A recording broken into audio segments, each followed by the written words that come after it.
Welcome to the Tempo Storm Meta Snapshot. Before we get into the meta, we have some news and updates to share. The Hearthstone China server has reopened. We expect a huge migration of Chinese players returning to their home server, primarily affecting the Asia server. Queue times may get longer, but our experts expect the meta to stay the same. In other news, Hearthstone also received a new balance patch last week. Portal Mancer Skyla and Surfalapad have been nerfed, while Turbulus has received a slight buff. Standard has been feeling the effects, but Wild has been mostly stable, so our experts are confident in the analysis we have to share with you today. Without further ado, let's get into it. The name of the game in this meta is Control. The most robust strategies are well equipped to deal with the enemy board and win without establishing their own board presence. Our top decks in Tier 1 do exactly that. In the number 1 spot is Spell Damage Druid. This archetype feels like a combo deck because of its burst-heavy win condition, but it actually aims to survive for as long as it can. Players will often leverage the enemy board to extend the game, allowing opponents to flood it so they can't play more minions while the player survives every turn with more and more armor gain. It's not the most intuitive strategy when the deck already runs cards like Rising Waves, but it's a sound game plan while players gain mana and draw into more burst spells for their win condition.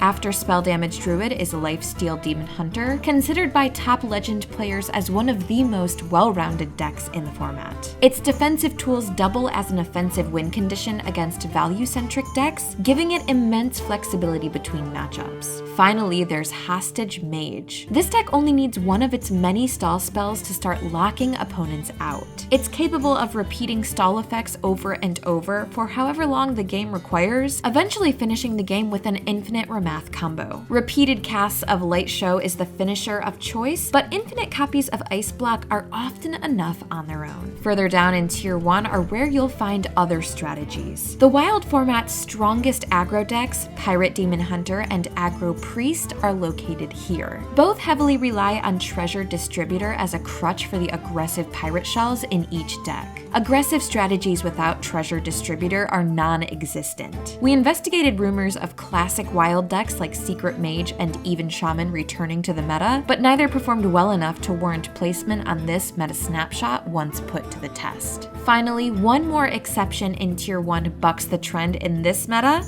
Miracle Priest. This combo deck plays much more aggressively than other decks of the same category. It's fast, it's unforgiving, and it demolishes other aggressive decks. Our experts have identified several different variants, from grave horror builds to lists all in on Potion of Madness, to some even using Heartbreaker Hedonis as a win condition. Check out the full report on tempostorm.com to see what list our experts recommend. Below Tier 1, the same narrative persists. The strongest decks in Tier 2 are the decks best at dealing with the board. Egg Hunter sets the tone at the top, followed by Fatigue Demon Hunter and a hodgepodge of Reno decks. Highlander decks have been split between Tier 2 and Tier 3, this time to distinguish which decks are better at handling the board and winning without it. Those more capable of controlling the board are rated higher, while decks facing struggles here are rated lower. Are you looking for a deck to play in the fabled Control meta? TempoStorm.com has plenty of options catered to your taste. We offer dozens of decks complete with mulligan guides to perfect your plays. As always, thanks for watching.